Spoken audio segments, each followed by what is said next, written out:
we'll put it like that. Nice. What's it like? I was actually there in attendance in Cleveland for Coe's first career NFL touchdown, which was awesome. And, Awesome. It was a great game. You could hear me on camera. I was just screaming, "Say it ain't so, Coe! Say it ain't so!" Sadly, from there, the game kind of went off the rails a little. That was the last high moment of that game, but it was a great game. Overtime loss, fun time. Yeah. But how was that moment for you? Seeing the first, whether it was on TV, in person, wherever you were, seeing his first NFL touchdown. How was that? Well, dude, I mean, we were at home because it was a away game. We don't travel to a lot of the away games because we can get into that later. But, to watch that and to think I wished I was there live. So to have your video was so cool. And just that, this is so cool. I mean, that was so cool for us. Catching it from Tom Brady, right? Like, he's got the ball yet. First NFL touchdown means a lot, right? I mean, as a dad, that's just so cool to see. And it was fun to watch. And, it didn't have the outcome we wanted, but still the same. What a memory! What a memory to have, right? So, and honestly, cool. those.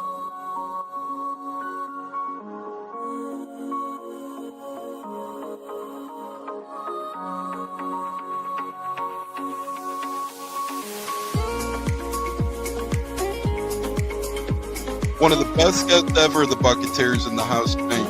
You guys hear him on Tampa radio all the time. He's one of the best in the business. My favorite personal in the business. That's why I'm elated tonight.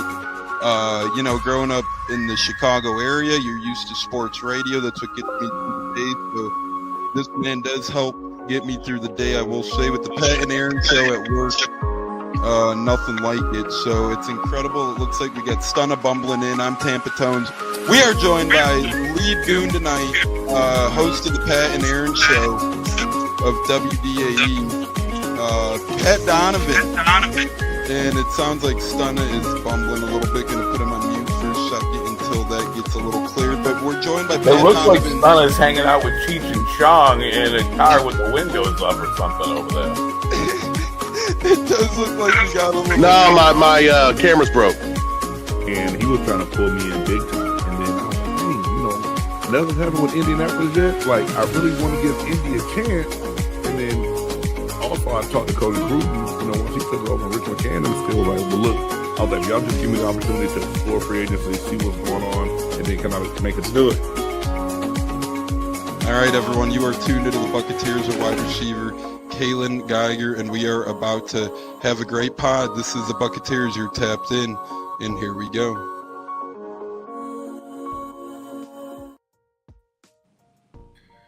Howdy ho, howdy hey, how the hell is everybody? Already championship weekend in the world of college football. It's insane, it's wild. Unimaginable, really, JLOWE, as we take a twist and turn here towards the end of football season. College football coaches are starting to get hired. The seats are starting to disappear during the coaching carousel. NFL playoffs around the corner. Great to have you here and talking such a great weekend of sports in general, brother. No, absolutely. I mean, from last night, there were some good conference championship games on. Now we're on to this week. Today with a bunch of great games, a lot of playoff implications. I mean, it's going to be a fun one to talk about.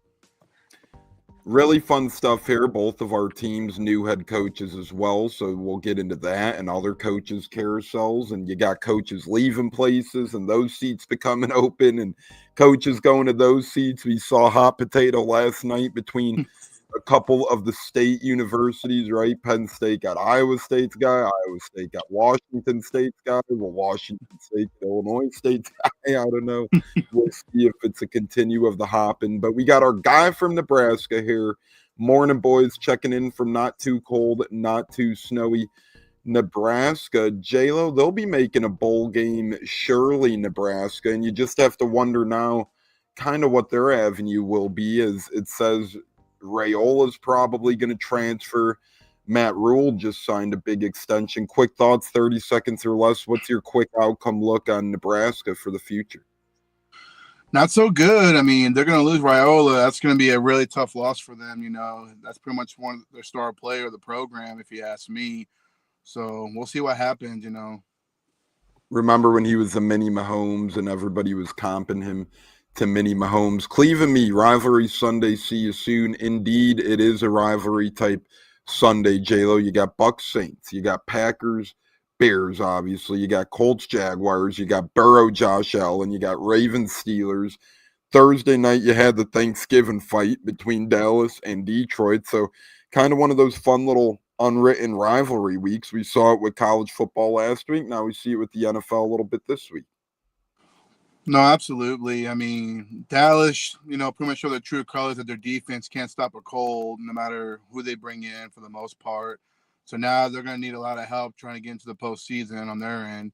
And then the Bears, I mean, do we really buy the hype for the Bears? I mean, this is going to be a true test, them playing the Packers, because the Packers is always giving them a fit all the time, winning most of the games. So that to me is going to be intriguing to see if the Bears are really that good as they say they are. Yeah, one of those games where it was kind of like Cowboy, and not to discredit teams, right? But the Cowboys were on a 3-game winning streak. Everybody was like, oh my God, they're going to take down Detroit. Detroit's struggling. Well, when you really number crunch, who did Dallas beat, right? They beat the Raiders. They beat a struggling Eagles team. They beat a struggling Chiefs team as their 3. Detroit has never lost back-to-back games in 3 seasons in a row under Dan Campbell. You look at Bears-Packers. The numbers don't lie. The history doesn't lie. The Bears' victories don't lie. But here's where it is interesting. The Packers have played down to their competition this year. The Packers have lost home games to both the Cleveland Browns and the Carolina Panthers, which is very unlike the Green Bay Packers. And they're still a very good football team as well. So this one, JLOWE, you go in to dig into the data, and it kind of tells you both things, right? So it's going to be one of those games where, to me, the Packers come to play this week because it is a 9-3 or whatever Bears team, right? It's a first-place game, right? And the Packers usually show up when they play the big-time opponents, and that's when they're the most dangerous to me, JLOWE, and I agree. I think this is a big litmus test for the Bears. I don't really buy a lot of stock into an Eagles win.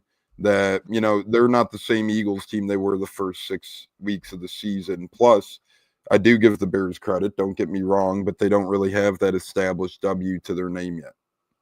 No, they don't. And they could prove us all wrong. I like to be proved wrong. So to me, that's going to be my challenge for the Bears. Can they finally beat the Packers and maintain that division lead? Because they don't, they drop it, then that's going to raise major questions. And plus, it's going to take away a lot of momentum that they didn't have going for them. And definitely so. And it'll be one of those measuring stick games, right? I think this will tell us a lot where either one of these teams are. If the Bears win, you put them as legit.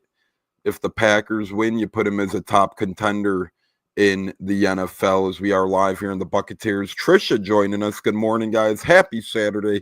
We love our lady listeners. Thanks for tuning in, Trisha. We are live on the Buccateers podcast, taking you guys pretty much up to kickoff for some championship weekend college games, and we're about to do our Bucs Saints pregame show as well. JLOWE, the Bucs did rule out 3.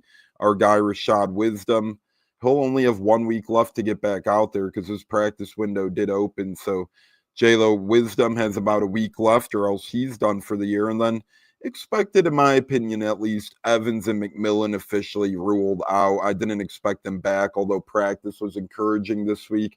I think they'll save him for, not to overlook the Saints, but these 2 games upcoming, Creamsicle Thursday night against Atlanta and a following week in Carolina. Those 2 are a little more important type games to me than this one, JLOWE. I don't mind holding these guys to try and get them healthier for 1 or 2 of those games.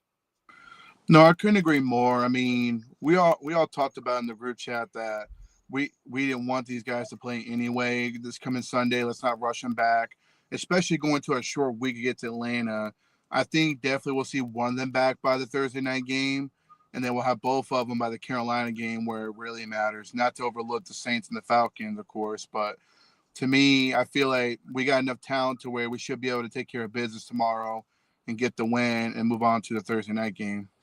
It is 1 o'clock Eastern. Good announce crew, in my opinion. Kevin Harlan, Trent Green on the call, which means we're on CBS, which goes against the grain. Back in the day, if you were on Fox, you were on Fox. If you were in the NFC and if you were in the AFC, you were on CBS. So I still like that. That's new as of a couple of years ago.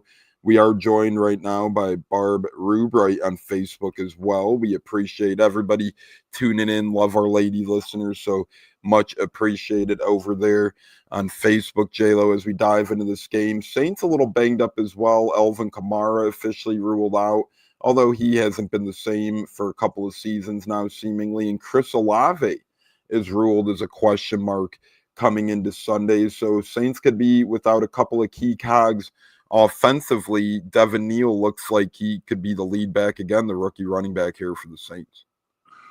And let's not sleep on rookie running backs, because we definitely overlooked on the third, fourth string running back last week against the Cardinals. So hopefully this D-line be ready to go and shut down their run game.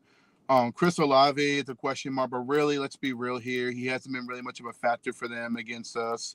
I feel that, Zion should have a better game trying to cover him if he plays. But to me, Saints to me are tanking. I mean, I just don't see what the motivation is to keep playing at this point.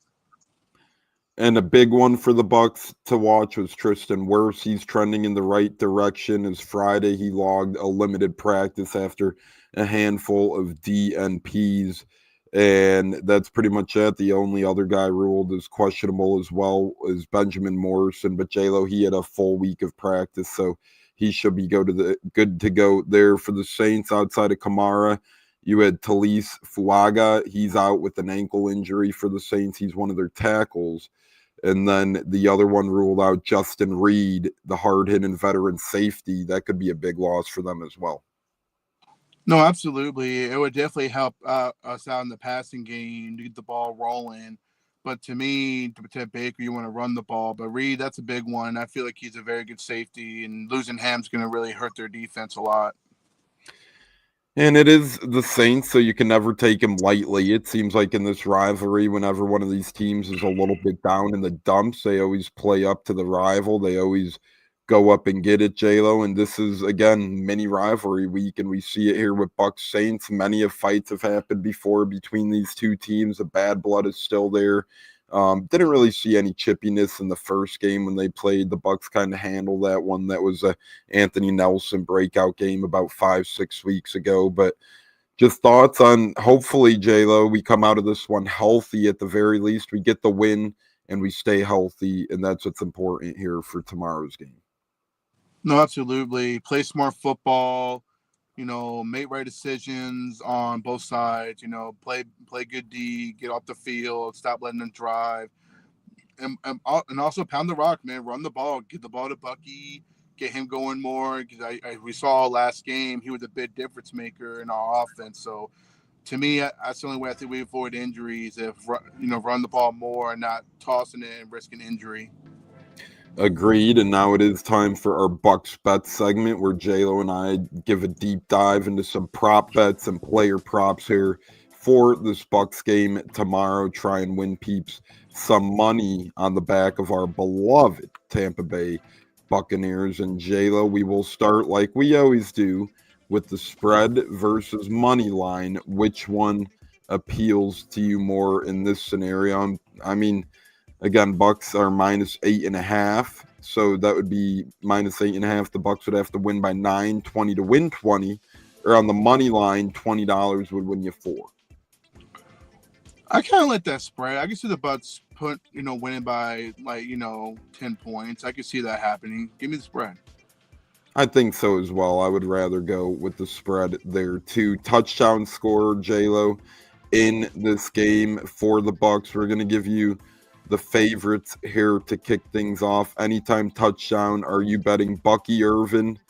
20 would win you about 18. Emeka Egbuka, 20 would win you about 30. Or Chris Godwin, 20 would win you about 34. I'm going to go with the hot hand. I'm going to go with Bucky Irving. I'll take the next tier. K. Dotton is 20. Well, we do the 10. I don't know why I'm upping it to 20. 10 to win 23.50. Rashad White 10 to win 28. Tez Johnson 10 to win 29.50.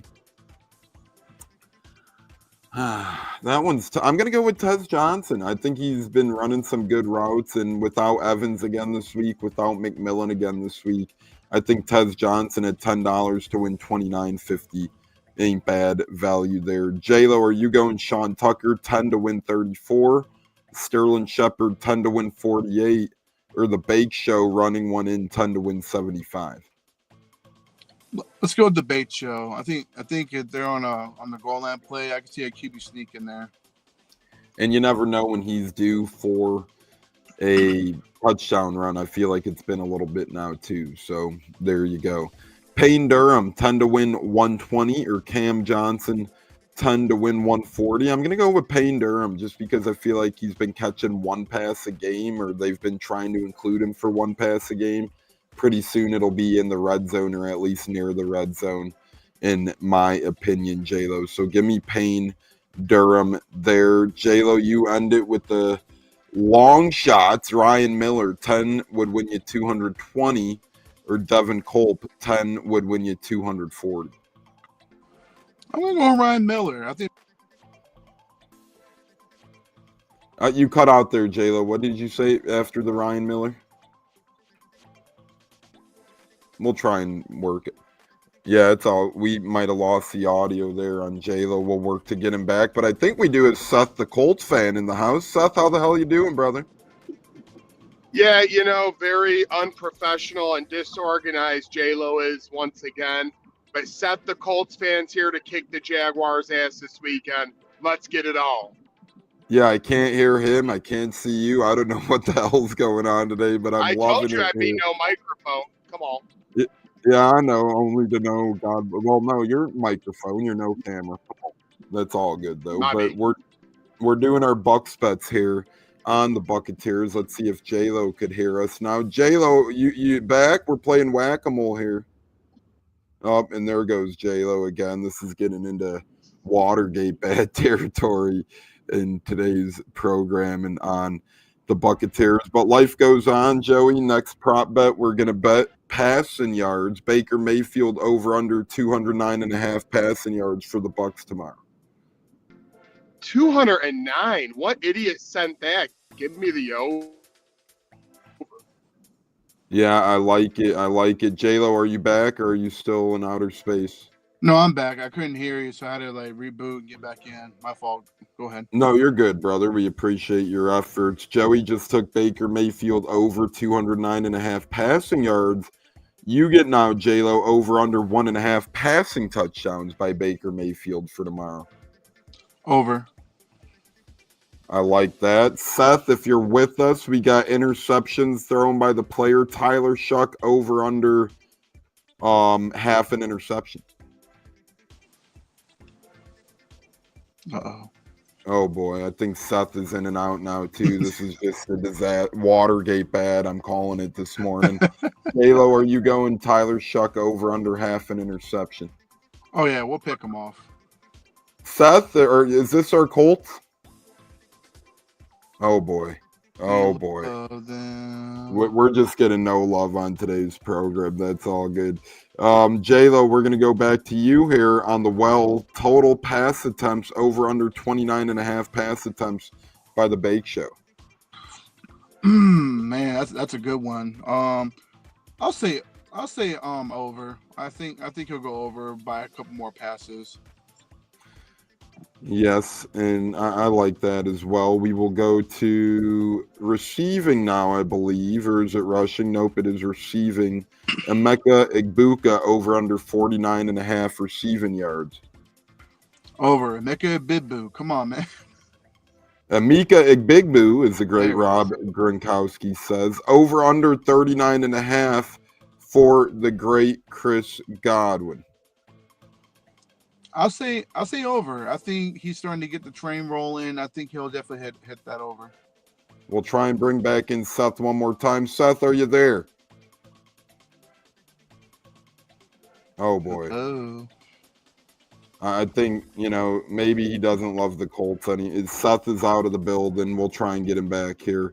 JLOWE, next up, let's see. Oh, Rabasa, Big Ed, our guy, says Godwin at minimum 65 yards. I like that for tomorrow. I like the little bit of uppage in money. Say if you go with our guy Big Ed's strategy, which, first of all, thanks for tuning, Ed. We love you, buddy. Welcome back. If you go over 49.5 yards even for Godwin, you would win plus money there. So over 49.5 yards, 10 would win you about $15 there. So I like it a lot by Ed. And then more receiving yards. Joey, if you're with us, K-Dot and over under 27.5 receiving yards. Under. Oh, there he is. There he is. JLOWE, Tez Johnson over under 19.5, JLOWE. I say over. I think he'll get over 20 yards. Over here building strollers and listening to my guy. Yeah, congrats again on the little one not too long ago. Well, the news revealed about the little one, so that's exciting times. I can't wait to see the life journey of little Rabasa as they grow and grow and grow. So there we go. Yeah, I don't know what the hell's been wrong with K-Dot in this year, but he's just been broken. And JLOWE, if he does one of those things one more time where he fake catches it and then it leads to an interception. And by the way, those count against Baker. So, that's what pisses me off too. It's not like they're fumbles against and JLOWE. Those are interceptions against Baker, and it's happened twice this year now. And it's just been terrible. Well, first off, I'm getting tired of the bare hands. Put some damn gloves on so you hold on to the damn ball. And it's time to put some gloves on, be a man, and catch the damn ball. I agree with you there. And Mini Rabasa's got a Baker jersey ready. That's incredible. I might have something for you too, Ed. So DM me, and it's the holidays, so why not? We'll do a giveaway right now. Future Mini Rabasa is our first holiday winner of the season of the year. DM me, and we'll go ahead and hook you up with the Buccaneers, Buccateers little swag pack, brother, for tuning in to the program today. So thank you. Appreciate it. I think I'm friends with you on Instagram and Twitter. If we're not on Facebook yet, go ahead and add me on there as well, and we'll get that worked out for you. But congrats to you, Ed, for being a Buccateers winner chicken dinner during the holiday season. Joey Nips, over under Sterling Shepard 9.5 receiving yards. I'll go over. He'll do the Mo Alley Cox one catch for 15 yards. Hey, it's funny. I had Isaiah Tesla over 19.5 yards last week, or in Thursday night's game. He got 2 catches for 20 yards. Sometimes that's all you need, to get that minimum over, and that's all you need. JLOWE, Rashad White, over under 8.5 receiving yards. I'll say over. I'll take just one little screen catch, and he could take it up 10 to 15 yards. Yeah, it seems like they're really planning on the Bucs to pound the rock tomorrow based on those receiving over-unders and passing over-unders. Joey, Bucky Irvin, over-under 67.5 rushing yards. Yeah, he's going to come out to play. Also hope so for my fantasy team. I think he gets over 80 yards, so I'm definitely taking the over. JLOWE, Bake Show, over-under 13.5. I really don't want to see him run, but I can see him scramble a couple times. I say over. And you did take his rushing in the prop bet earlier, too, so maybe you're on to something there. Joey, Rashad White, over under 12.5. 12.5 rush yards? Yep, for Rashad White. I'll take the over. I know. I feel like this has parlay potential tomorrow. What are they playing? The 98 Ravens defense? I'm telling you right now, I'm going to go Sterling Shepard over 9.5 receiving yards, Rashad White over rushing and receiving yards, and I'll probably go with Bucky Irvin over rushing yards and make a nice little parlay out of that. That's for damn sure. JLOWE, Chase McLaughlin over under 1.5 field goals made. With the way this offense has been playing, I say over. I think he'll snag a couple field goals in there. And Joey, last but not least, for you, if I could pull it up here, you get over under total points scored by the Buccaneers tomorrow, 25.5. Over. and that is our Bucs Bets segment. As it's been a lot of fun, having some fun convos on Twitter this morning too. I just want to give a quick shout out to our guys over at WDAE real quick. Been going back and forth with Nick Wise on Twitter today. He is a great guy. He's a program director over there, and I want to make it clear. I love USF. JLOWE knows they're a top 3 college team of mine, but I want to make a real quick public service announcement real quick. Just because people are skeptical about how long Brian Hartline's tenure will last at South Florida doesn't mean WDAE's programming disrespects South Florida football. It's a legitimate question to ask until South Florida is able to join a Power 5 program, a Power 5 conference. How long will the coach tenure last? I mean, you see it at colleges all the time. Look at Huff. He went from Marshall to Southern Miss. Now he's at Memphis. 3 years in a row, 3 different head coaching gigs, right? Look at Rodgers. He went from South Dakota State to Washington State. Now he's going to Iowa State 3 years in a row, 3 different tenures. It's unfortunate, JLOWE. And although the question may have been poorly timed by friend of the show, Aaron Jacobson's, but it's a very valid tweet, very valid question. And it really irritated me this week to see USF fans so bothered by that, because I get their program has revitalized since Golish got here, but at day's end, it's a legitimate question. Is it a little tone deaf? Maybe, but it's a fair question. How long will Brian Hartline be the head coach for? I mean, it's a legit question. A lot of USF fans, they're still a little butthurt over Golish, moving on, going to Auburn. So I guess they're taking some type of way. But at the same time, you made valid points. They got to join a better conference. I mean, no respect to American, competitive. But if you're gonna keep good coaches, you gotta go to those big boy conferences to keep your coaches. If not, is what it is. I mean, look at Ole Miss. They lost their coach. I mean, they lost their coach to LSU, and not to demote Ole Miss because they're an SEC school, but obviously LSU was the better school. Is what it is. Sorry. And then this nice lady, and plus WDAE does do a pretty good job to me of covering USF. Every Friday they have USF Hall of Famer Jeff Antonella on. I get he was a soccer player, but he loves USF. He always does the Friday pick'ems on the Pat and Aaron show talking USF.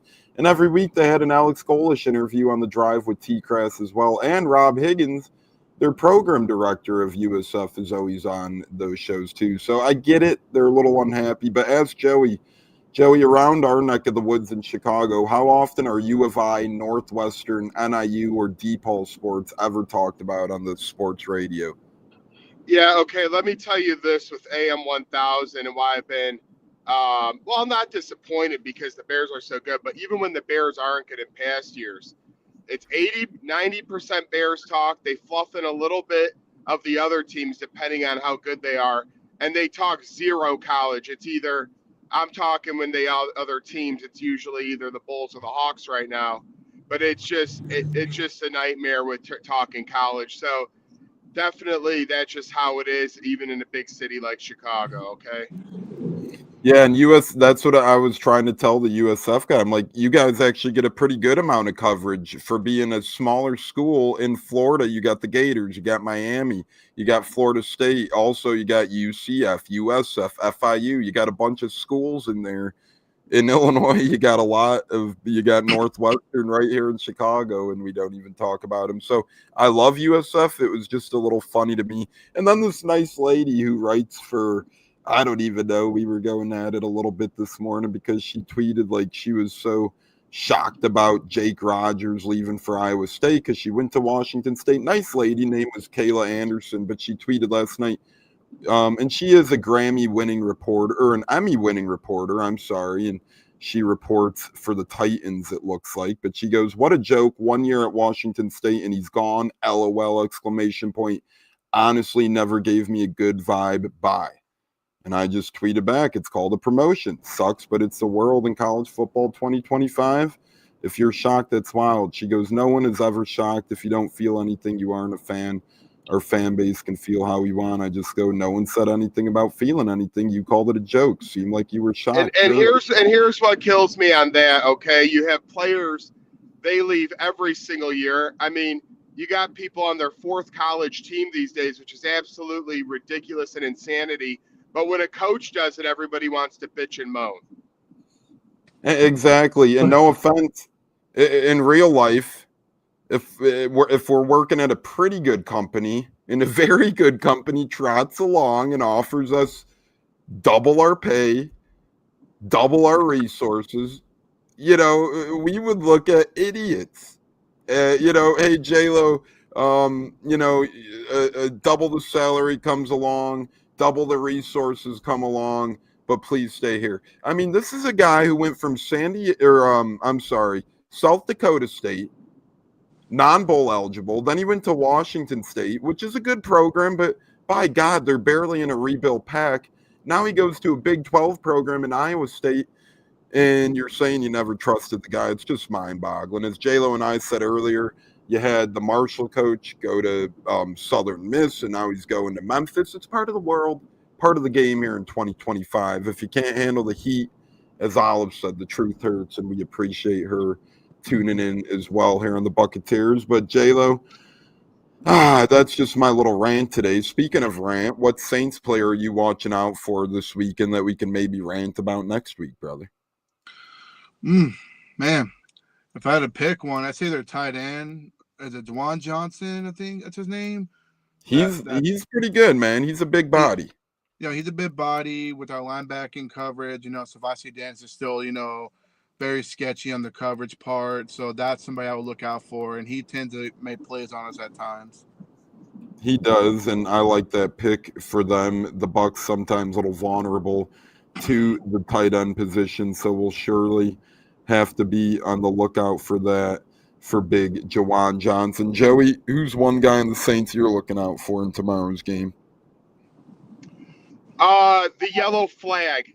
Nobody on that damn team am I looking forward to, because the Buccaneers should be able to take care of business as long as the yellow flag doesn't play a huge factor all the time on first downs on offense or on third downs on defense. The only team that can beat Tampa Bay tomorrow is Tampa Bay, period. Pop's texting in Devin Neal watch for, so the running back, he says. Joey's saying the referees. I like that as well. I know, that's awesome. I'm going to go with, even though he hasn't been the same this year and past couple of years, but you can maybe try and fights and get under her skin, and he got a sack. Cam Jordan, as long as that douche is around, you got to watch out for him, because JLOWE, even if he's not playing effective, a guy like him might try and cheap shot us or something. Man, I just hope he gets pank hits on his ass all damn day tomorrow. I can't stand that clown. We should just put Michael Jordan in the game to dunk on him. I'm just saying. I just dare. You know what? I dare him to go up against Tristan Wirfs, and Wirfs can put him on his ass a couple times too. No, I want to. After seeing Graham Barton lift Tristan Wirfs like a feather last week, I want to see Graham Barton just manhandle the hell out of him. I mean, Graham Barton reminds me of one of those guys who, like, hey, how you do? Nice guy on the surface, but if you get him pissed off, to me, he's probably the toughest SOB on that Bucs team. I mean, the guy is built like a Caddyshack, man. He looks like a doghouse out there, stiff as a twig. So, yeah, Cam Jordan, bring it on. We'll try and battle you. We'll put you in the dirt if you want to do some cheap shots, like you guys took out Godwin a couple years back via cheap shot. They don't have Chauncey Gardner-Johnson anymore, though, so that scumbag isn't to worry about. So that's always good news, JLOWE. That guy's complete scum. Oh, no, couldn't agree more. Just because you're on the Bears, they're going to change you anyway. Can't stand the Saints. They screwed us a few years ago taking Godwin out. I was at that game. I was very pissed off when I saw the hit live. And they had these Saints fans cheering, for the injury. It was just mind-boggling. It's like karma's a bitch. When you wish injury on a player, karma. Now look how bad your football team is. You're the laughing stock of the NFL right now. Yep, worst team, them and the Titans, in my opinion. Well, two of the worst teams, at least. You could throw Titans and Raiders are probably worse. Ooh. Yeah, actually, that's true. I mean, I forgot about the Raiders. Well, you mean draft one of the best running back prospects of all time and give him 4 touches a game sometimes? I saw Pete Carroll might be out soon. I mean, who the hell knows? No offense, if it's a Rossini report, she's been so wrong this year too. It's like, good grief. Right, I mean, No, and I wouldn't remember though, JLOWE, and I'm not comparing the two, but JLOWE, remember in 2019 when Bruce Arians came to the Bucs, they started 2-6, and people were saying Bruce Arians is going to retire. Bruce Arians is going to retire. Bruce Arians is going to retire. It's like same thing at North Carolina. Bill Belichick's on the way out. Bill Belichick's on the way out. It's like these older coaches in year one, you got to give them a little bit of time. You're hiring an old guy. Let him breathe a little bit. And I'm not a big Pete the Cheat guy, but my heavens, that Raiders roster is pure ass. I mean, you have Devin White, who was out of football last year, as your main tackler. What the fuck are you doing? What the fuck are you doing? What are you building the roster like? What? Come on, Spytek. You're representing us, man. What you doing, dog? You got to put that roster together. You have Alex Kappa, who couldn't even last as a Bengals offensive lineman, the most pathetic offensive line of all time. And he's your starting center. What the hell? You have, yeah, he started at center last week. Shut the hell up. Are you kidding me? I didn't know that. Like, their franchise is in such disarray. Who's your star receiver? Tucker or Baxter. Mel like, Tucker. Mel Tucker. They might as well sign Mel Tucker and a couple other though. Maybe bring in the Ohio coach who's on leave of absence too, for Lord knows what. But no, that's a weird situation too. Have you heard that? The Ohio Bobcats had a great year, and no one's saying a word, and their coach is just suddenly on leave of absence, and their lawyers are saying they don't know why, and Ohio's not revealing why. That situation's getting really weird too. So a lot of weird stuff happening right now in college football around the world of football. But we will get to our score predictions and turn to the Colts. Pop says 27-16. Godwin, player of the game. And if he caught that touchdown last week, he could have been player of the game last week, but he does look a lot better, JLOWE. What's your score prediction and player of the game for the Bucs? I say Bucs 35, Saints 9. I really think this team's going to play really good and actually show the Saints their true color, that they are a really bad football team. Am I player of the game? I'm going to go with Bucky Irving. I think he's going to run all over him, catch all over him. I think he's just going to go off on the Saints. Joey, what say you, score and player of the game prediction, my friend? Yeah, I mean, 31-14 Tampa Bay. I thought I'd be the biggest score differential, JLOWE, touche. And I was actually going to go Bucky Irving too, because to me, you get out of an injury, things happen. You need a couple of weeks sometimes to massage it through. Not craft style, but yeah, you know what I mean. So I'm going to go with Bucky Irving over 100 yards all purpose. He'll do some receiving. He'll do some good running. And then hopefully by the fourth quarter, with about 10 minutes left, they can pack up. 31-14 Tampa Bay. I'm going to go 30-21 Bucs. I think the score is closer than what the scoreboard indicates. I think Bucs are winning 30-14. Saints get a cheesy last-minute touchdown, make it 30-21. The Bucs cover the 8.5. You know how that works with Vegas and all that good stuff. And give me both our kickers as a player of the game. Chase McLaughlin will have 3 field goals and 3 extra points, in my opinion. And I think Riley Dixon, who looks better by the week, I think he has a really big game as well, forces the Saints back and helps us turn it over. But kudos to both of those guys for turning the corner strong here on the Buccateers podcast. We are strong. As James says, we strong, baby. If you're listening on YouTube right now, hit that like button, subscribe button, and turn that notification bell on. You'll never miss a show today during NFL rivalry week here, another rivalry game on our hands. Colts at Jaguars, or Pops calls it the House of Horrors, because Colts haven't won there since Richard Nixon was president. And Joey, what say you? Yeah, I'm going to be very blunt. I fucking hate the Jaguars. I think Jacksonville's a shithole. And how about their stadium, man? Yeah, like the players come out the side of it, out of this little fucking hole in the ground. It's like they pop up from the 50-yard line. I'm sick of it. I'm done with 10 years of losing there. There's no reason to. I don't care if it's rain or sunshine. Duval, Liam Cohen is going down. He's a D-bag. I really just hate everything about this fucking team. So the Colts are just going to go in there. Jonathan Taylor's going to go to work. Pittman's going to have a good day, and we're just going to beat the fuck out of them because we're the better football team. They've beaten some slouches lately. They haven't faced the Indianapolis Colts. People want to jump off the wagon? Fine. Started 7-1. Everybody has a hiccup in the season. I'm ready to go in there and go to work. As I told JLOWE on the Buccateers earlier this week, it's just when the team has a hiccup, because everybody has a hiccup, is at the beginning, mid, end. You just don't want it there at the end. But you go around the league, the Eagles have one right now. The Chiefs have had theirs this year. Both of them were in the Super Bowl last year. The Bears started off poorly. Theirs happened at the beginning of the year. The Bucs lost 3 in a row. Theirs happened in the middle of the year. So you go round and round and round, and you kind of find a blip in even all the really good teams, and it's just how you bounce back. Like I said, you don't want it to happen at years end. JLOWE, thoughts on the Colts game? Stated the Colts-Jaguars, and man, that Jag Stadium, that's why they're going to be playing in Orlando in a year or two, because their stadium's so bad they have to renovate it because, man, their stairs are like metal. Everyone was slipping in the rain. It was ugly. I mean, it's do or die. In the word of John Cena, the time is now. It's time for the Colts to go into Jacksonville and smack them around like the bitches they are. And as far as Liam Cohen, I agree with Joey. D-bag, can't stand him. I hope he loses every fucking game for the most part. But anyway, but I think the Colts will finally go in there, take care of business, run the ball, give the ball to Jonathan Taylor, let him run all over him, and do some play action, get the ball to Tyler Warren. Let's get Tyler Warren involved too, give him the ball as well. So Yep.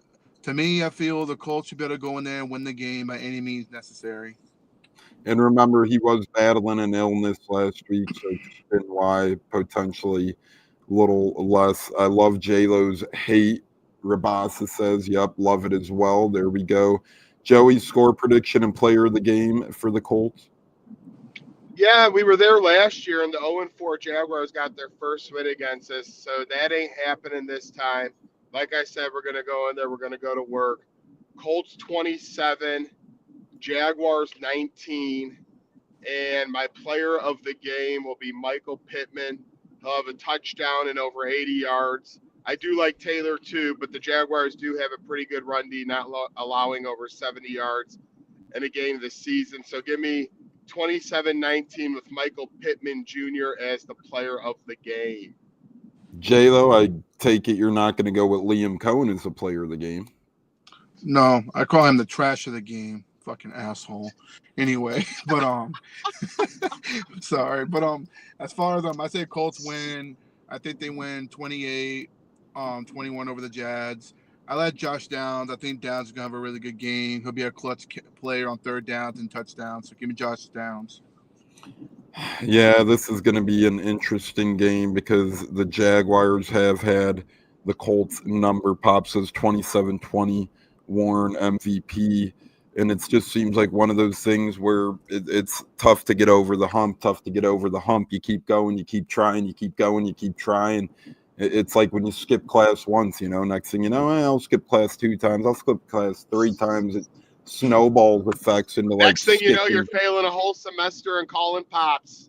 Exactly. And it's, it's the same in life, right? You go into a stadium one time, you lose a game, you go into a stadium a couple times, and then you think you can't win anymore, but not so fast, as that old half-brained guy Lee Corso used to say. Jeez. Not so fast, my friend.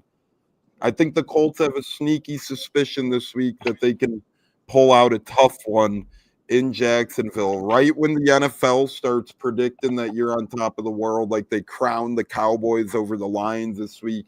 You get snake bitten in the ash. So I'm going, Let's see. Pops text in, asked Troy about the college thing too. So there you go. Troy said osmosis. Yeah, Rabasa going 21-14 Jags, saying Cowboys suck. I agree with all of that. So we got another Colts 21, Jags 14 prediction from our guy Big Ed Rabasa. I love it. I'm going to go with a weird low score game of like 17-20. I think Colts escape with the 3-point victory. And I'm going to go with player of the game is this is tough. I did bring Hey, my big Grover Stewart. We got a new member. Thank you for joining our membership here on the Buccateers. Big Ed is now a member of the Buccateers. Let's give him LFG, baby. as he did join our membership.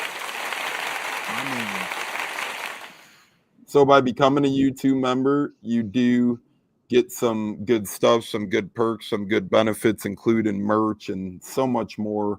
If you want to check it out, like Big Ed Rabasa just became one, please feel free to do so. But I'm going to go with the Rams former defensive lineman to be the Colts player of the game, Gallimore or whatever. So give me that big boy. He just looks hungry all the time, and I love a big man who looks hungry. Just awesome stuff there.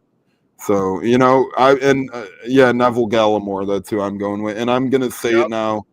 I think next week I think next week Colts are already looking for a new kicker. That's my prediction. I think Colts still win, but I think their kicker misses 2 crucial kicks in this one. But the Colts win 20-17. That's my prediction. Breeboo, Buccaneers all day. What's up, Breeboo? Welcome into the show. Go Bucs. Fire the damn cannons. Fire the damn cannons. We got Breeboo in the house. We love it. We love it. We love it. And we got more in the house. We're going to go to our NCAA football spread him now. Don't got a lot of games as it is championship weekend. And a lot of them have already came and went yesterday. We had 4 big ones, and those were some good games on yesterday. James Madison took down Troy. You had Boise State take down UNLV. You had Tulane take down North Texas. You had Kennesaw State, Jacksonville State in a fun battle. Now you got some good college games today as well here. Bama by a TD, says Ed. Yeah, I could see Bama pulling it out today. Georgia's not the same Georgia to me this year. They're broken. They're barely beating teams. I think I like Bama today as well, but we'll all predict these championship games here on the Buccateers. Remember, we use the spreads here on Spread 'em. Now Ed's saying Indiana by a field goal. We'll start with the Indiana game. Joey, tonight's big one, 8 o'clock Eastern, number 2 ranked Indiana +4, and number 1 ranked Ohio State for the Big Ten Championship in Indianapolis. Might have to pick up a pack of cigarettes for this one, because Coach Signetti and the Indiana Hoosiers are we heard things strong. We heard the first part. We heard the first part, then you cut out, but we'll go with the cigarette smoking Signettis. We'll roll with your pick there. Jayla, what say you? Indiana +4 at Ohio State. Ohio State's just been playing really strong football, haven't really had much competition. But today's the day Indiana will beat Ohio State to win the Big Ten Conference Championship and give Ohio State their first loss of the year. Go Hoosiers. Yeah, going to be one of those tough games. Ohio State's QBs and Heisman contention. They got all the wide receivers in the world. But to me, Indiana has a heart. Ohio State's always good for one big loss a year. I think it might come this week, but I do like Indiana +4. I agree with Ed. Ohio State's been cruising for too long here in this one. 8 o'clock Eastern tonight for the ACC Championship, Joey. Duke +4 at 16th ranked Virginia. Yeah, the who cares game of the day, I call it. I'll take the Dukies. JLOWE, what say you? Fuck it, I'm with Joey. I'll take the Dukies. Go Dukies. I think Virginia kills him, rolls him, steamrolls him. I don't think Duke stands a chance. I think Virginia realizes the playoffs are right there in their grasp, but I think Virginia ends up winning by 10+ points against Duke. And nothing against Manny and co. Nice little year for him, but they might not make the playoffs anyways if they win. Virginia has more to play for here. Duke backed their way into this game. Virginia earned their way into this game. Give me Virginia in that one. 4 o'clock Eastern, number 3 Georgia -2 against 10 Alabama for the SEC Championship, Joey. Bulldogs. JLOWE?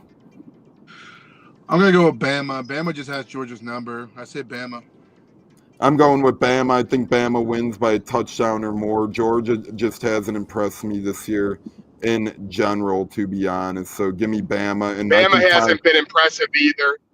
Oh, they've been really impressive if you look at their resume compared. They just barely beat an Auburn team. Yeah, and Auburn, the rivalry games are different. We all know that. That's not the same. Come on now. Took all their big competition to the woodshed, including Tennessee, including Missouri, including Vanderbilt, including Georgia in the regular season. They did beat Georgia, let's not forget. So, in their house. They beat Georgia in their house. Correct. So, Georgia's playing teams like Charlotte a week or two ago, barely beating them by 30. That's a big problem in college football too, right? You have these weasel games this late in the season. Shouldn't be a thing. Bama is a choice. Georgia has a Bama wall. Smart can't beat Bama. He's 0-2 versus DeBoer while he's been at Bama. I agree. Ed, hitting the nail on the head, my friend. Moving on to the MAC championship, which takes place at Lions Stadium in Detroit. Kickoff is in about 9 minutes, Joey. Miami of Ohio +2 against Western Michigan. Give me the Broncos, not Denver, but Western. JLOWE, what say you? I say Miami, Ohio. I think they pull the win out. I'm going to go with Western Michigan. They're a run and gun team. I've watched a lot of action this year. Nothing against Miami of Ohio. Their new quarterback does look nice, but young kids are prone to make mistakes, and Western Michigan is really good at causing turnovers and running that clock down. Give me Western Michigan. JLOWE, Big 12 championship.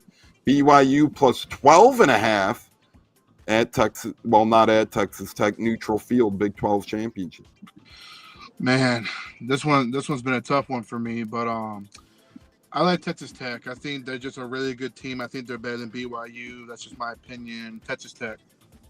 Joey, what say you? I'm going with Texas Tech.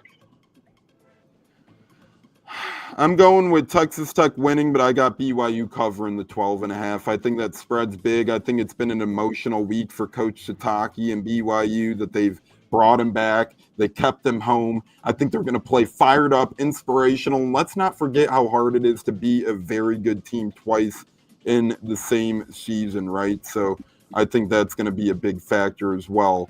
They've already beat him pretty good once this year.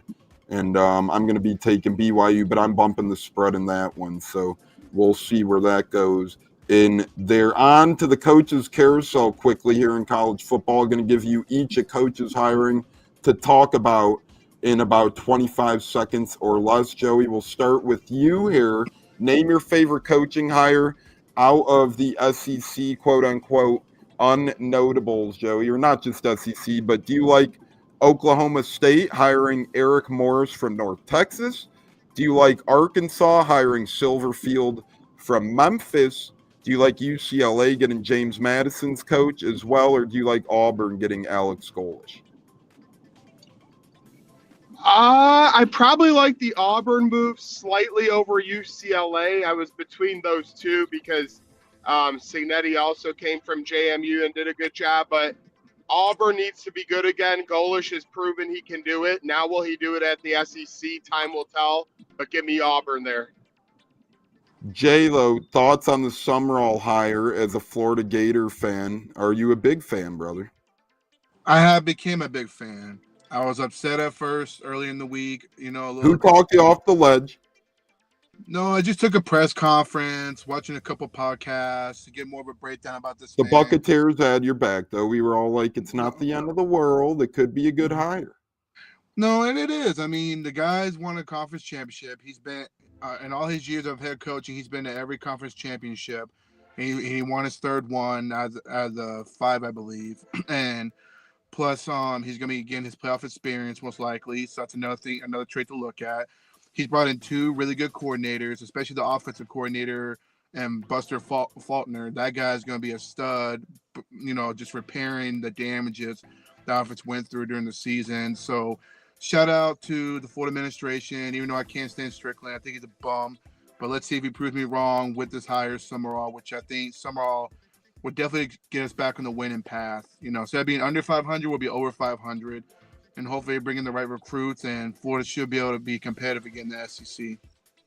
I'm going to go with an outside the box one. Well, not outside the box. I'm going to go with Penn State's obviously to talk about, but I'm going to give outside the box reasoning on why it excites me so much. Obviously, Penn State brings in Iowa State's Matt Campbell, but what really excites me is retaining some of these key assistant coaches, including interim coach Terry Smith, who JLOWE and I discussed was getting interviews for other coaching jobs potentially. I think Memphis was one of the teams interested. Couple of other teams as well. So kudos to Penn State for not only being able to bring in Matt Campbell, who might have been the best coach from the start for this job, but they were also able to retain head coach Terry Smith, which is just a beautiful thing as well. And we will move on to more beautiful topics of conversation here now on the Buccateers, as well as we go to our NFL Red Eyes Pick'em here on the program. We're going to waste no time, get right into the NFL games this weekend. JLOWE, starting with you. Titans at Browns. Remember, Red Eyes Pick'em is without spreads. That's 1 o'clock Eastern on Sunday. The not so intriguing game. I'll say give me the Browns. Joey, Steelers at Ravens, 1 o'clock Eastern. What shit smells better? Give me Baltimore because they're at home, even though it does worry me that Lamar Jackson isn't practicing much, but the Steelers don't have enough going either. JLOWE, Seattle at Atlanta, 1 o'clock Eastern. I like Seattle in a close one. I think they'll pull out a close one in Atlanta. Ed's got to run. Have a good rest of the show. Go Bucs. Thanks for joining us, Big Ed. Thanks for becoming a member. We do appreciate you greatly, brother. That's just awesome stuff there. Other memberships available at Buccateers YouTube channel. Today you get free merch, extra behind-the-scenes content, and so much more. Joey, 1 o'clock Eastern, Bengals, Bills. Bills, too many people are in Cincinnati. I get it. Burrow's back. But Buffalo at home in December, good luck. JLOWE, 1 o'clock Eastern, Dolphins, Jets, and we're going to sneak in the Fantasy Mash Report question here as well. Would you rather start Devin Achane or would you rather start Breece Hall? Okay, that's a good little matchup there. Give me Achane. He's been running the ball really well. I like Miami against the Jets. Joey, 1 o'clock Eastern, Commanders, Vikings over there in Minnesota. Minnesota hasn't won in a long time. I think Washington played their balls off Monday. They'll lay flat in this one. Give me the Vikings. Well, it was Sunday, but it actually lasted into Monday as it dragged into the 1 o'clock a.m. Oh, yeah, that's Eastern right. hour. Sunday night game. Yeah. It went into Monday, though. Broncos, Raiders, JLOWE, 4:05 Eastern tomorrow. Broncos are going to smash the crap out of that bomb-ass team Raiders right now. Joey, Cardinals, Rams, 4:25 Eastern tomorrow, and we'll ask you a fantasy one here as well. Would you rather play Arizona Cardinals quarterback Jacoby Brissett right now, or would you rather play a newly fresh coming back Jaden Daniels from a big-time injury in fantasy tomorrow? Whew. Both against good defenses. But Jacoby's proven that he can move the ball and score some points. At home, I'll take Jacoby. Oh. Wow, Joey's got the Cardinals to beat the Rams as well. Is that what you're going with? I'm going with the double bubble. Let's go. JLOWE, Packers, Bears. What say you in Green Bay? Like I mentioned earlier in the show, this is the time for the Bears to really prove that they're really good, like they think they are. But nope, Packers still own them. Packers. I got the Packers as well. Joey, Texans, Chiefs, 8:30 Eastern, or I'm sorry, 8:20 Eastern tomorrow night. Kansas City shows they're still Kansas City and put C.J. Stroud on the ground. JLOWE, take us home. Eagles, Chargers, Monday Night Football, 8:15. And that's a Monsters, Inc. game. So they're going to have a Monsters, Inc. broadcast as well. That one right there is a big question mark because Herbert, we don't know if he's going to play or not. But the Eagles have been a little off lately. So I'm going to go with the Chargers. Give me the Chargers over the Eagles. Now it's time for breadwinners and final words. Upcoming schedule here on the Buccateers. We will be back Monday with the Bucs post-game show / Man Cave Monday. Zach and I will be back. And then JLOWE and I have our new show next week. Campus Kickoff will be back next fall. Retired for now. We'll see you in August, JLOWE, on the Campus Kickoff. But join us for the Bowl Blitz with JLOWE. We're going to go over the college coaching carousel, Army-Navy game, the 2 other bowl games, and so much more in the world of college football. That's likely coming at you Thursday. We still got Toe in the Line, new episode out now. Talks a lot of good things about football. Tune me up Tuesday and so much more. But my breadwinner is going to be BYU plus 17.5 spread bump. $20 on that would win you 13. And by the way, with breadwinners on the season, we're 54-29. plus 422 net profit. We're just killing it so far, guys. Little bit of we finished plus $4 last week, so not too bad. JLOWE, final word and breadwinner for you, brother. Really excited to talk about the Bowl Blitz. I know I've been slacking the last couple of weeks, but we're going to get back on track and talk some wonderful bowl games, coaching carousel when that time comes. And my breadwinner, I'm going to go with, give me Indiana money line. I'm going to go with Indiana money line. I'm confident that they're finally going to get over the hump and win their conference championship and sit down Ohio State for temporary measures. Love it, and I can't wait for the Bowl Blitz. And fire the damn cannons. Joey, take us home. Breadwinner, final thought as you're heading up to Jimmy P's neck of the woods in St. Louis. That's just awesome. Well, yeah, Troy's been sitting here for an hour with me. Could he get a little lock in there, too? He's a gambler. I mean, why? That's on you, bro. You're in charge of the camera. Like, come on now.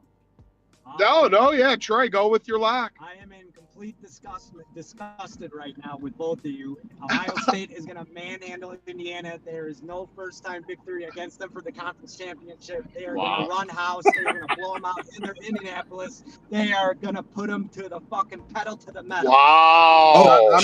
I'm going to push back and say Ohio State stands 0% chance today. They have had they've had the easiest schedule just about in the Big Ten in football. So let's be real with that. Indiana's battle tested. They've beaten Oregon. They had to go into Penn State and win a tough atmosphere game there. They've just played better teams. So I hear you on Ohio State and their history, but today I think it's different. Is that his lock though? I mean, we can't have him lock. JLOWE's locking Indiana. Bears and the points for him. All right. 6.5. Yeah, and then I'll take what's the Georgia spread at? Georgia is -2. Okay, I'll take the Georgia money line as my lock, and then my final word. Huge weekend. I'm a Notre Dame fan. We're rooting for Texas Tech. We're rooting for the Georgia Bulldogs because if Notre Dame doesn't get in, 11 teams get to breathe easy knowing the best team in college football after the eye test is not going to be in there. So big weekend for that. Must wins for the Bucs and Colts tomorrow. Can't wait for double victories. Everybody have a blessed weekend and go Colts. Go Colts, go Bucs, and then just all our college teams. Good luck to Notre Dame, and then we'll see where Penn State ends up in a bowl game as well. Troy, love that you participated, buddy. Take care. Hope you guys have a great weekend with Jimmy P. Going to be fun down there. He's not happy with your Packers picks either. Hey, I mean, the Bears have to lose a game every now and then, bud. It is what it is. And the Packers own them. The Packers own the Bears. Wow. Hey. Good man. 24-23 Bears. Mark it down. 31-17 Packers. Everybody enjoy your great weekend. Love you all. Enjoy your weekend. God bless. And remember, fire the damn cannons. Troy and Joey, be safe. Jimmy P. St. Louis. Jimmy P. St. Louis. Say hi to Jimmy's wife and kids. Love you guys. Be safe. Holy fuck. Bro, we'll put it like that. Nice. What's it like? I was actually there in attendance in Cleveland for Coe's first career NFL touchdown, which was awesome. And, That was awesome. it was a great game. You could hear me on camera. I was just screaming, "Say it ain't so, Coach! Say it ain't so!" Sadly, from there, you know, the game kind of went off the rails a little. That was the last high moment of that game, but it was a great game. Overtime loss, fun time. But how was that moment for you? You know, seeing the first, whether it was on TV, in person, wherever you were, seeing his first NFL touchdown. How was that? Well, you know, dude, I mean, we were at home because it was a away game. We don't travel to a lot of the away games because we can get into that later. But, you know, to watch that and to think I wished I was there live. So to have your video was so cool. And just that, hey, this is so cool. I mean, that was so cool for us. Yeah, catching it from Tom Brady, right? Like he's got the ball yet. First NFL touchdown means a lot, right? I mean, as a dad, this is so cool to see. It was fun to watch. And, yeah, it didn't have the outcome we wanted, but still the same. What a memory! What a memory to have, right? So, and honestly, cool. those.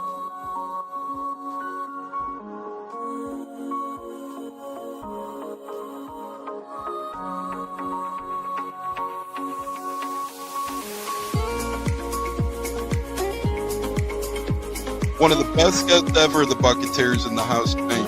You guys hear him on Tampa radio all the time. He's one of the best in the business. My favorite personal in the business. That's why I'm elated tonight. You know, growing up in the Chicago area, you're used to sports radio. That's what gets me through the day. So this man does help get me through the day, I will say, with the Pat and Aaron show at work. Nothing like it. So it's incredible. It looks like we got Stunna bumbling in. I'm Tampa Tones. We are joined by lead goon tonight, host of the Pat and Aaron show of WDAE, Pat Donovan. And it sounds like Stunna is bumbling a little bit. Going to put him on mute for a second until that gets a little cleared. But we're joined by Pat Donovan. It looks like Stunna's hanging out with Cheech and Chong in a car with the windows up or something over there. It does look like you got a little. No, my camera's broke. And he was trying to pull me in big time. And then I was like, hey, you know, nothing's happened with Indianapolis yet. Like, I really want to give Indy a chance. And then also I talked to Cody Gruden, you know, once he took over Rich McCann, and still like, well, look, I was like, y'all just give me the opportunity to explore free agency, see what's going on, and then can I make us do it. All right, everyone, you are tuned into the Buccateers, a wide receiver, Kalen Geiger, and we are about to have a great pod. This is the Buccateers. You're tapped in, and here we go.